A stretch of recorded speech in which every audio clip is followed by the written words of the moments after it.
بسم اللہ الرحمن الرحیم۔ آج میں نے ایک ویڈیو پیغام دیا ہے جس میں لوگوں نے کچھ کنفیوژن کریٹ کی ہے۔ میں یہ بات بتانا چاہتا ہوں کہ ورکرز نے بڑی قربانی دی ہے، آج وقت پارٹی بڑی کرائسس سے گزر رہی ہے، اور میں سمجھتا ہوں کہ جنہوں نے کئی حلقوں کے اوپر قبضہ کیا ہوا ہے یا جو کمپیٹنٹ نہیں ہے اور حلقوں کے اوپر ان کی اجارہ ہے، تو میں سمجھتا ہوں کہ پی ٹی آئی کے منشور کے مطابق موروثی سیاست کے خاتمے کے لیے یہ ضروری ہے کہ بندہ اپنے آپ سے سٹارٹ لے۔ میں پالیٹکس میں ہوں، میں پی ٹی آئی کے ساتھ ہوں، لیکن میں چاہتا ہوں کہ ورکرز کو موقع ملے، یوتھ کو موقع ملے،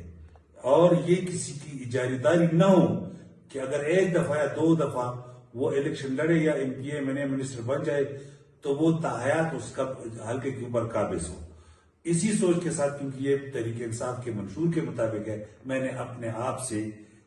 سٹارٹ کیا ہے، اور اس کے بعد میں یوتھ کے لیے، پی ٹی آئی کے نظریاتی ورکس کے لیے یہ سٹینڈ لوں گا کہ انشاءاللہ ان کو اپنا حق ملے گا آنے والے الیکشن میں۔